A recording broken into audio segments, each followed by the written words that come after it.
काँग्रेसने या निवडणुकीमध्ये संस्कार जपले पाहिजे, महाराष्ट्राचे संस्कार जपले पाहिजे.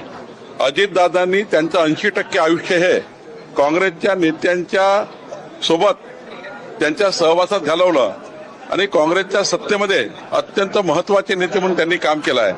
काँग्रेसने इतक्या लवकर अजितदादांना या पद्धतीची त्या ठिकाणी विसरू नये. अजितदादांनी काँग्रेसच्या नेत्यांकरता भरपूर काही त्या ठिकाणी आपल्या जीवनाचं समर्पण केलं आहे आणि काँग्रेस पक्षामध्येही अजितदादांनी त्या ठिकाणी खूप काम केलेलं आहे. आणि त्यामुळे मला असं वाटतं की काँग्रेसने निवडणूक जिद्द करू नये. आम्ही त्यांना विनंती करतोय, आम्ही चॅलेंज करत नाही, विनंती करतोय की तुम्ही कृपा करून ही निवडणूक बिनविरोध करा. हेच महाराष्ट्राची आशा, हीच महाराष्ट्राची अपेक्षा आहे. आणि यावर तुमची जर इच्छा लढायची असेल तर मग बारामतीकर जनता ही मात्र तुम्हाला काँग्रेसचे नेते म्हणतात सर्वात मोठा पराभव करेल.